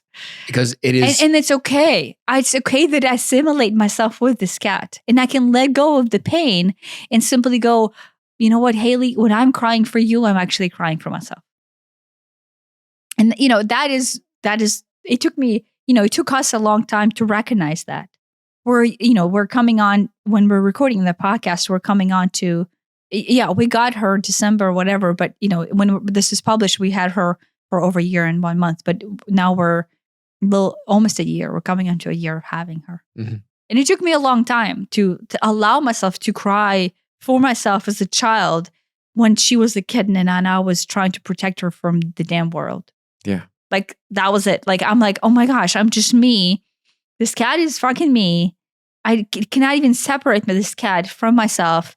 And I'm just crying for her because I'm not allowing to cry for myself as a child, as a broken child who is unloved and is trapped on the side of the road in Georgia. Right. But the world gives us these, they're basically symbols of ourself. Yeah, it's a beautiful opportunity for you to see yourself. And we see it, and it's literally it's projection. We project. Yeah. Both in the good and the bad. Oh, this poor cat. That's me. Oh, Bill, the office. That's me. Yeah. All these things that we love about ourselves, all these things that we hate about ourselves, these things that we're scared of, that we're afraid of, all these things, we find it in other people, animals, cars, whatever. I don't like my Honda Civic because I don't like myself. Yeah. Ooh, I really like this Ferrari because it's usually been a negative way. Because, that makes me feel better about the fact that I don't like myself. Yeah. But in that acceptance, I guess going back to full loop, like just accepting yourself for who you are and refusing to let your own personal resistance to that awareness come into the forefront. through meditation, through breath work, through chanting. Those are like amazing tricks, just amazing tricks to override this resistance. Yeah, and start to bring some awareness to it. Yeah, because to begin with, the resistance is bigger than any form of awareness you're willing to bring in. Yeah, and the trick is to do that. Yeah, to lower the resistance and raise the awareness. And eventually, the time between being triggered or feeling something and going, oh, wait a minute, I'm not just going to react. Yeah. I'm going to notice it and I'm going to decide what to do. Yeah. Maybe you react in that way after all, but at least you're reacting with a purpose instead of just, well, then that's not reacting. Then you're acting with a purpose instead of just reacting blindly. Yeah. There's something, this comes in there's an Instagram channel of some rabbi. I actually don't know his name, but recently the Instagram has been suggesting him to me, and then I've been forwarding him on to everyone. Who, the rabbi? The rabbi. Oh yeah. I don't know his name. He's amazing. And one of the things he said is that for as long as we live our life bringing in this resistance, right, we will be using the tools that we have designed in our life to mitigate ourselves from facing all this trauma and all this pain. Like, we have developed all of these tools to go, la, la, la, la, la. This is how I don't feel. This is how I don't connect with myself. This is how I pretend like this is not it. This is how I mitigate fear. This is how I mitigate pain. This is how I mitigate hopelessness. And I love his approach to it, because all of those things, in my case, we have spent, in my case, 35 years perfecting escapism from feeling everything I have felt. That's a great way to word it. Is the first majority of my life, it was perfecting escapism, and I got really good at it. Yes, and so like my perfecting escapism, I'm a great manager, right? I'm a great control freak. I can make shit happen on the fly. If I put my energy into it, guess what? I'm not feeling any pain. And I'm really good at drinking. I'm really good committing to something and sticking with it, right? The tenacity of sticking with shit is amazing. So the way he says it is just so beautiful and so amazing, is we perfected ourselves as human beings to escape the pain. And we have developed these amazing skills, such as management, follow through, control, persistence, all to mitigate the bad. But then once we awaken and we go into this ascended being of looking from ourselves from this loving compassion of going, oh my gosh, I am so beautiful. And I'm allowing myself to feel all the pain and all the suffering. And it is okay. You flip the perspective, which is what this podcast is. And then you're like, holy fuck, I have developed all these amazing tools, such as escapism, such as perfection, such as persistence, such as control, such as follow through, and I can use them to my benefit. I can instead of create the world. What is really to your detriment. To begin with, it was to the detriment of not feel the pain. But when you accept the pain and when you accept the suffering and you accept yourself as a broken child and you give that child compassion and love, now you're like, wow, I have a lot of tools. And he said that. And I'm like, wait, what I realized. So there was the time where we had a painting project that was happening at our house, right? And I have perfected through my pain body escapism. I'm trying to remember which we've had a lot of painting projects. Well, at the end when it peaked, and you were like, "Oh, Tanya really is going off on this," and I'm like, "Yeah, but I'm not feeling in charge whatsoever." Oh, okay, yeah, right. I have perfected as a trauma response to design through acting, through act, a scenario where I have taken a situation and I have blown out of proportion and I made it something else in order not to face the bullshit of my personal trauma and pain. And you have faced that with me many, many times. Something would come up, you would do something, and I would draw a tangent that was completely irrelevant, that actually took me away from the truth. It's not really about the the chair or whatever. Right. But I would blow up whatever this thing is, completely take focus off of myself, and then basically control the scenario away from me feeling like shit to blaming the situation on somebody else. I mean, we all do that, right? But like all of our fights would be that to begin with. You would obviously be clueless of how to address that on your end because your mother specialized in treating you that same way, right? Because you married me because I was really the same refractory nature of your mother. And your life was that. You had your mother, which you needed to stand up to. And I had my like, oh, guess what? The second I'm to blame or the second there's anything for me to address, I'm going to gaslight you and just take the scenario away from my truth and then either blame you or blame the world. And I'm going to rewrite the narrative. And only when I would calm down and you and I sat down and actually had a real conversation, then like I would apologize for my bullshit, admit to all of my faults, and then you know, allow you to have your truth. And then you would be like, oh yeah, okay, yeah, I see where Tanya's shit is, but then also you see your own shit in it. Yeah, this was not that long ago, too. And at some point in the last few years, because sometimes you do something or say something, and I'm like, I don't know where she's going with this because it's not correct or she's taking this in a weird way. And I'm just like, oh no. I'm not. I'm in this case, I'm talking about when I did this to you. Okay. But I mean, when you and I had fights. Yeah. I mean, okay. Yeah. And in this case, I used that technique when you and I would have disagreements. Yeah. In order to. I'm saying something different. Well, yeah, there's that. But yeah, that's the thing when I started saying that. Yeah. I'm like, there's probably a method to the madness. Let this play out because she's 3 chess moves ahead of me and I just don't see where she's going with this. Yeah. Okay. So when that happened with the painters, I'm like, okay, maybe this is some sort of, maybe, if there's a huge flip out, we'll get a discount. I don't know. I'm like, she's 3 moves ahead and I don't know what it is, but go for it. And I'll just play along.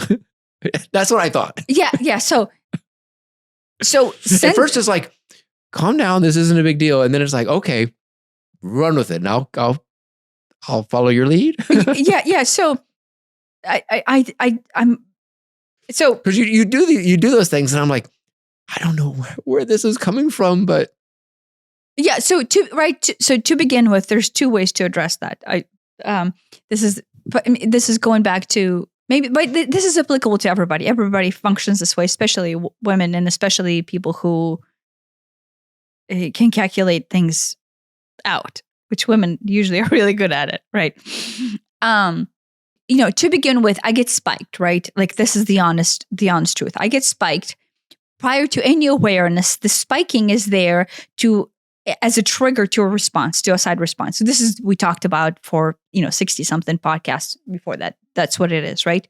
And then 35 years of my training has been, how do I not go to the dark place where I actually feel like shit? And I somehow mitigate going there and I distract myself. In your case, you see that as gaslighting. But in my case, it's just basically self-preservation, right? I self-preserve myself to not see it for what it is, because right now it hurts a lot. And then it usually takes me several hours, if this happens in the morning, to calm down and then actually see through it. And then you and I then have a real conversation where I'm not triggered and then able to talk to you. Or just if it happens at night, simply overnight, I wake up and I get a fresh perspective and I go, okay, well, look, here I'm an asshole. I was triggered. Instead of acknowledging any of that, I own my half of it and I just tell you how I felt of why I was triggered, and then you can own your half of it, right? That is how the normal conversation goes. But I have perfected that, which is what this rabbi say, for 35 years. Like that has been my coping mechanism, right? Like to begin with, you go into defensive, everything is somebody else's fault. And then I'm really good at crafting a scenario, hence why I'm really good at sales, because I can basically finagle myself into any situation, sell anyone on anything through, I guess you would say, ... manipulation.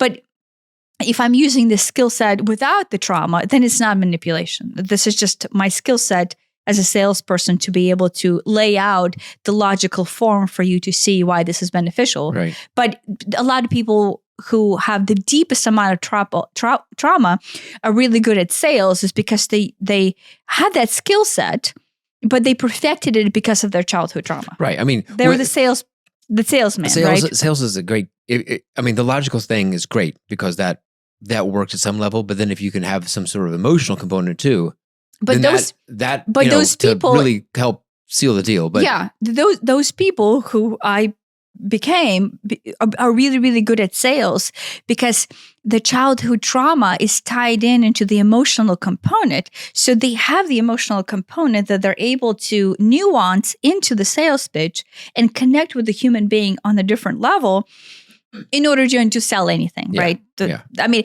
it's going to cost 10% less and you'll be able to make 15% more. That's compelling. But at the same time, but then, you won't lose your competitors, and your son you'll be able to afford college for your son. That really helps sink in. Well, some sort of that's some sort of emotional component. Well, that's pure manipulation. I guess there are some people who do that. I never did that, but I have known many people because I was in sales that specialize in that, and so basically they are just really, really good at finding out other people's trauma. Yes. And then they use that trauma against them to sell them on very, very large chunks of purchases. So if you ever go to used car salesman, but no, if you ever go to back in the olden days, they used to have sales Tupperware or women's clothing or parties. Makeup parties. Yeah, all of those people are good at identifying personal people's trauma. It kind of becomes a trope because most of women everybody has a handful of traumas. And then you utilize that in order to sell somebody on something they don't need or they don't want. And then later when you sleep on it and you wake up in the morning, you're like, wait, why did I just buy $1,700 worth of Tupperware? And that's what it is. It's because you were blinded into your trauma. And then what if I need to save all that food? Well, but they use the trauma of selling you on the concept of what you could be if you had $1,700 worth of all this amazing Tupperware, and then your dream that you did not have as a child comes into fruition through this Tupperware or through this makeup or through this clothing. You know what I mean? Like they sell you on the image of what you could be. Which is what sales is right? Like, oh, if I buy this ad and like all of a sudden I'm rich. And why do business people go into business ownership? Is because they have number one trauma is they need to climb out of being poor and they need to prove their self-worth. Yeah. So the people who are in sales are struggling with the exact same thing. They can use that against you and then sell you on thousands and thousands of dollars of shit. To me, it wasn't, sure, money's great, but it was all about the freedom. Or freedom. There you go. Instead of, it wasn't, I mean, yes, I want to make money with the business, but it was all about the freedom of not being confined to, 40 hours a week here and having to do specifically this. It was completely about just the freedom of it. Yeah. But any good salesperson would be able to figure that out and somehow. Yeah. Utilize that, use that. Yeah. But, they will never admit that because the only thing they're doing is they're running blind with their personal pain body that is in some extent a match with this person because they're trying to prove to their daddy that they're worth it. No, I mean, I can go back to all the times that I was manipulated into, sales pitches and go, oh, look at this. It all, I thought I would gain some sort of independence or freedom from agreeing to work with this guy on this project or something. Yeah. But they're good salespeople. They were good salespeople. Timeshares are that. Like, oh my gosh, imagine you could just vacation all the time. And they're like, why are you going to a timeshare meeting? Because your life is shit. You get free cookies. I don't know. And then guess what? You want to live a different life. You want to have this different approach. And the timeshare sells you a different life. In fact, like it has the pictures of the beach and you on the beach and you're with a happy family running around and you having drinks by the poolside, whatever. It's quite literally the number one sales pitch because they're selling you against the fact that you're already there wanting to be sold. There you go. That's another example of using pain body to turn the wheels and generate immediate results for yourself, right? Through that working with density, right? But obviously, it doesn't work, right? Like if you have any soul left, which everybody does, deep down when you go to sleep at night, those little bells are ringing. And you're like, oh, this isn't really a great way to I make a living. don't really feel good about myself doing this. But in the meantime, you have to do something to acknowledge of why you're doing this and then release it and let it go. So again, awareness, going back to awareness, how can I? Yeah. So just allow yourself that awareness. So sooner or later, through that awareness, what this rabbi said is you realize that all of these things that you use as tools to manipulate your own psyche away from facing your truth are your strong points.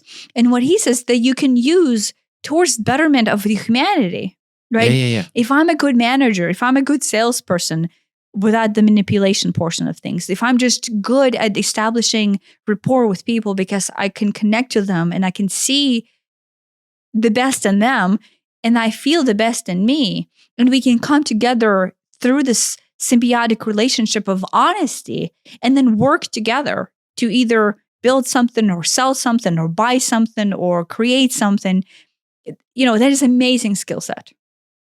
And then that is, probably the ultimate marrying of your soul with your truth is when you allow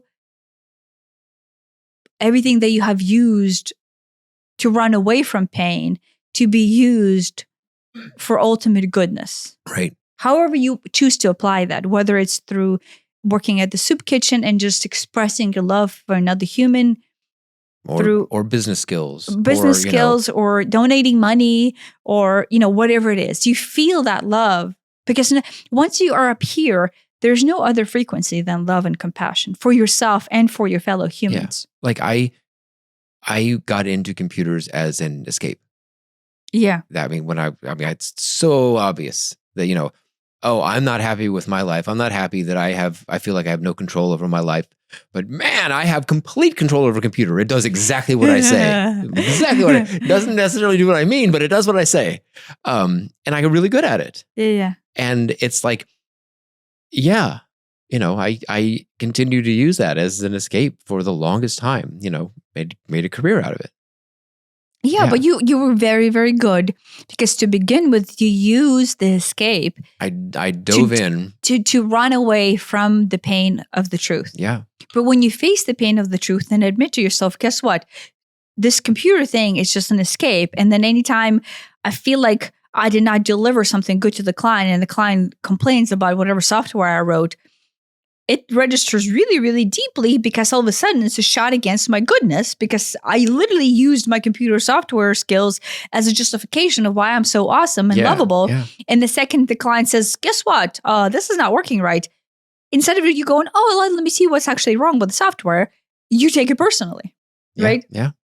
And so once you see past that and you separate yourself from the body, the pain body of why you're in software to begin with, and you go, no, this is just me, my way of delivering creation, of automation, of, I don't know, whatever, software design, or just making somebody's life easier, making something work better.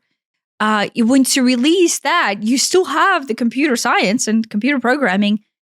Now is an amazing tool, but only if you separate and see through the pain body that you initially entered into that contract with. Yes. Because the contract that you entered into software design was escapism from the pain. Yes. And the software or the contract that I entered into,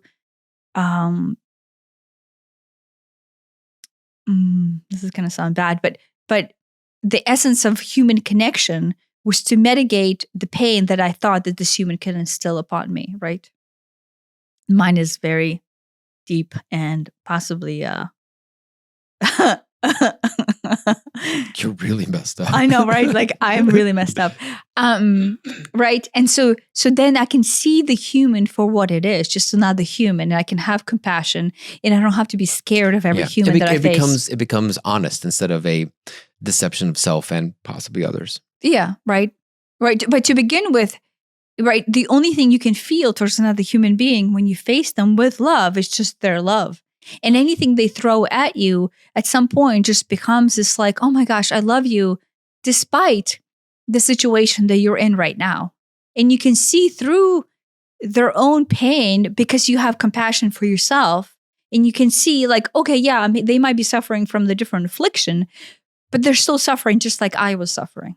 And the second you admit that suffering from yourself and for yourself, you can see that suffering in others and then just really love them. And you know, in my case, you don't have to be afraid, or like I don't have to be afraid of another human treating me how I had thought they would treat me all along.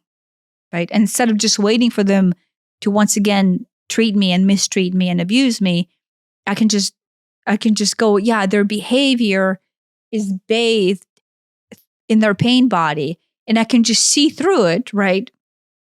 In some way, right? Like seeing through it is maybe seeing through it is also a skill set that I have developed. Maybe that's what it is. That's the skill set that I developed. You can see through other people's. I learned to see through other people because I needed to calculate exactly what my future with them is going to be. And I needed to foretell the future. How are they going to hurt you? How they're going to hurt me. And so I needed to see through the personal pain body in order to basically protect myself. That's why I'm so good at it. I mean. That makes sense. No, I mean. There you go. Revelations. It's only gotten easier, I think, for me, probably maybe for you too, as we've done this work to see people's pain bodies.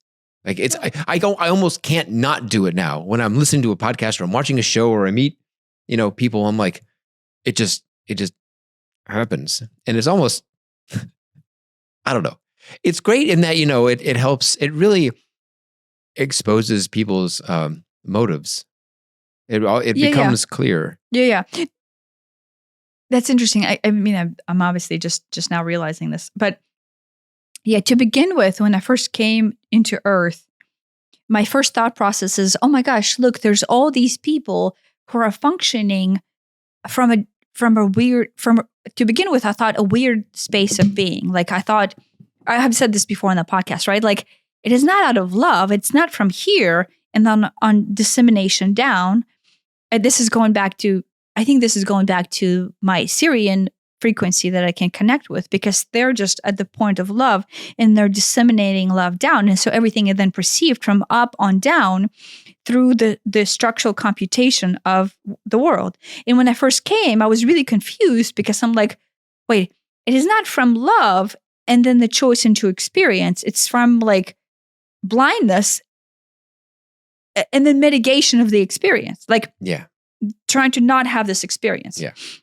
And it took me a long, long time to figure out why and why and why. I say that because I think I spend my entire life developing a skill set of trying to figure out this web of deception that everyone designs in order to escape from this one true frequency. Because I couldn't understand it. I couldn't relate to it. And so I'm like, everyone is doing something really, really strange, and I don't understand it. And then because of my personal body of me feeling completely unsafe from my childhood, I went, this feels really unsafe because it's really unfamiliar, and I don't know how this world works. Oh, this makes sense. Okay. And so then I'm like, oh, let me build this web of a vocabulary of trying to understand what is the human condition. I wanted to understand the human. That's what it is. The dream that I had on Canary Island was basically this. Do you remember? The dream that I had that we were creating Earth experience, and we were trying to take our technological advancement into Earth, and then it kept on wiping out the system. It kept on wiping the system out. It kept on really exterminating, resetting the system, and we couldn't understand why. Because the second we would introduce our technology, the frequency was so high that it couldn't marry the existing frequency. And then therefore we were like, I don't know how we're going to disseminate this greater knowledge and technology in, because the system is now fighting our tech. Yeah, that's what it is. This is really interesting, actually. Yeah. So the goal, right? This is what I wrote. The goal was to always allow Earth to receive this higher dimensional knowledge, this technology, in order to be able to assimilate it into awareness, progression, awakening, whatever you had. But because this system has taken, remember we ended the last podcast where I said the red band expanded and we were not sure why. Red band? The light spectrum. Oh, yeah. The red band okay. just expanded. And we're like, wait, we're not. So it actually took on its own form. And then we couldn't disseminate this technology or this energy of knowledge to reset the system into awareness and to awaken the masses, I guess, let's say. Yeah. And so then I was one of the beings who then went, we need to understand the system in order to be able to know how it works, in order to be able to introduce this technology, in order to ascend the consciousness. Do you remember that, Doreen? And so then, I went into the 300-year sleep inside the monster's mouth. Okay, I remember that part. And then the stone ship. And then I had to tell someone that the reason why this is relevant right now because the stone ship is coming and... Yeah, I didn't know that was... I don't remember that being on the islands. Oh, yeah. That's the reason why we went to Canary Islands. Oh, I thought you said you had the dream on the Canary Islands. Yeah. Oh, okay. Yeah, the reason why we went to the Canary Islands is because the frequency that laid dormant that could awaken my understanding was there. And so then I was giving this dream, and this dream was like more real than not, because the Canary Islands, basically in my case, held the frequency of that opening. Yeah. The sacred, so I will say this like this is a side note, but like the sacred spots will hold different frequencies that if you travel to them, it will just unlock whatever your psyche is needing to receive. Yeah. That's the great thing about visiting those sacred sites. Yeah. Is that you get stuff out of them. You don't have to go to the sacred sites. But if you're not sure what is it that you need to receive, that's the easiest way for you to unlock yourself. And so, so on the Canary Islands, I get this dream. And so then the dream basically tells me that I came here, embodied myself into this form, and then embedded myself for 300 years. I don't know what that means in the monster's mouth, but I think it is fair to say that Earth kind of feels like a monster's mouth, where I was dormant and asleep. And then now, because I'm able to comprehend this knowledge from this different angle, and then the stone ship is coming, it is time to awaken the masses to their full potential. But that's what it is. I came here with the pain body of, I don't understand. It's dangerous.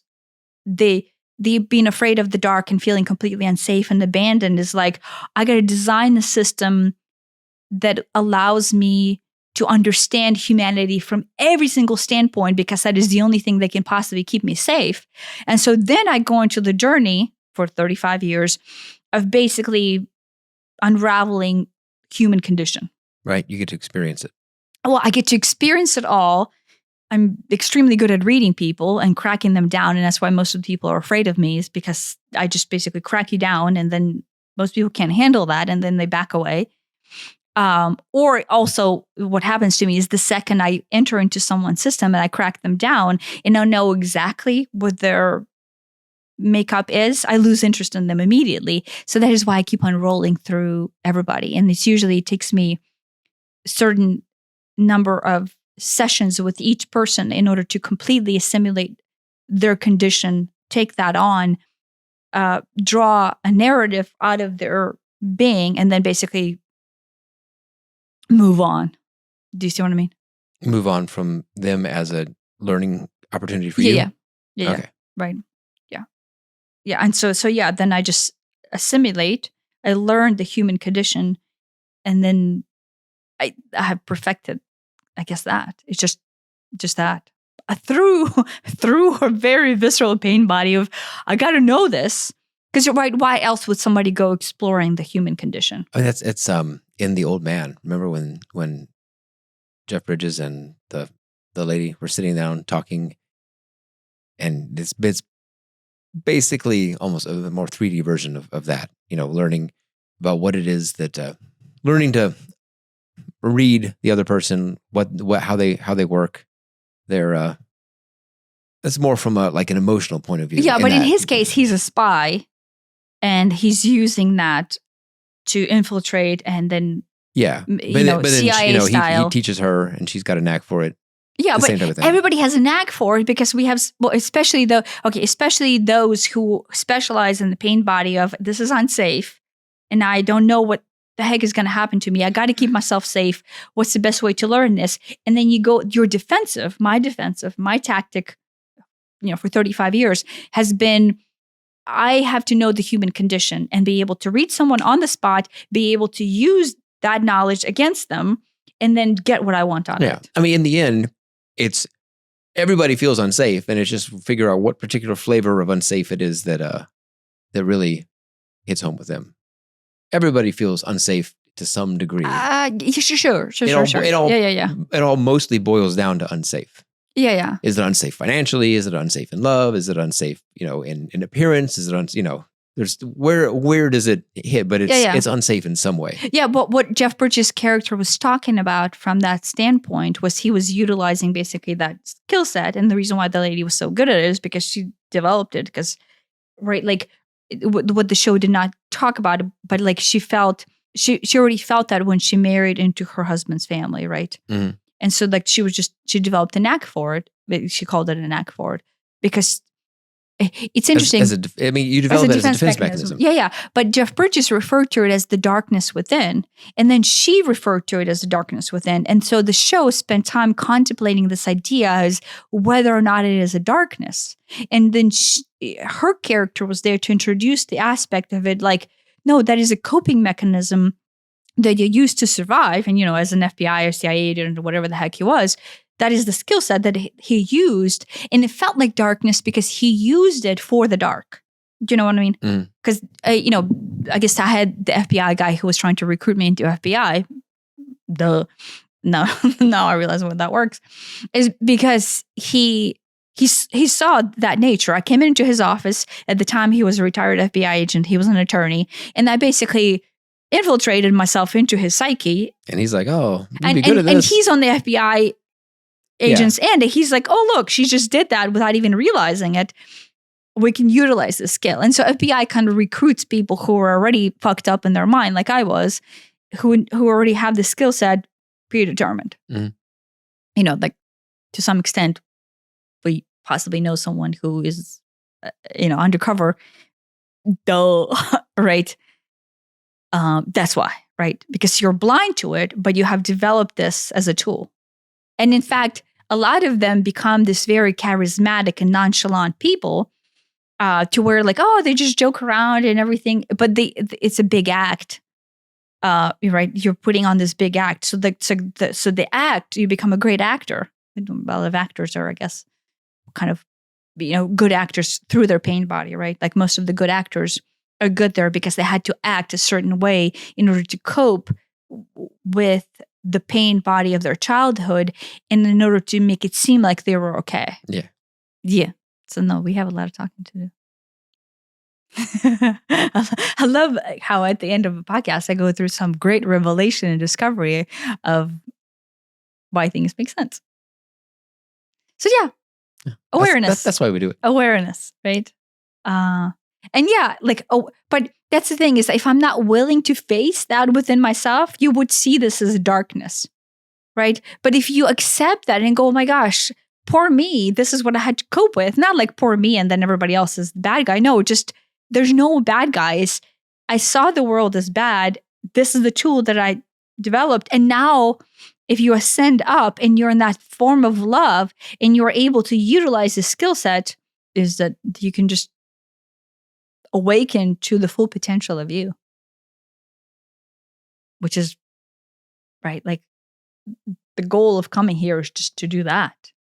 You just awaken. Yeah. But it is, what's interesting? It is through most magical means and ways that happens, right? Like if you look at the journey of each one of us and how, oh my gosh, it's like total confusion and you don't know what's going on. And then you're lost for 30 or 40 years. And then you go through this process of really big pain through the shadow and the pain body work and all of that. And then you were like, oh my gosh, I don't even know how I'm going to face that. And then the tables kind of turn and you're able to start seeing the beauty in it. And then the more time you spend seeing the beauty, the larger picture unfolds and you're like, oh my gosh, the entire life is just beautiful. Right. It all comes together. Yeah, it all comes together and you cannot see the entire path, even the part that you in the past deemed as fucked up, as the most beautiful unfolding of this great bloom that is the lotus it of all you. ends up making sense in retrospect. Yeah. And there's oh, okay, that sucked, but now there's if not, I can see why. I can see how I've learned so much from it, and I wouldn't be where I am today if it wasn't for that. Yeah, no, but besides that, you have so much compassion and love for yourself and for your own journey that anytime you see somebody else, even if they're saying something nasty towards you, you can't help it but to see it in love. Do you know what I mean? Right. Because you're like, oh my gosh, they're just somewhere on that path. Yeah. And it's not personal. They're just somewhere on that path. And they're over there either coping or confused or trying not to see something or just overwhelmed and their psyche is overriding.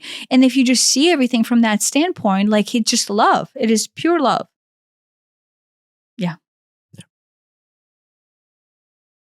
Thanks for listening. Ended like that. Thanks for listening. I don't know what else to say.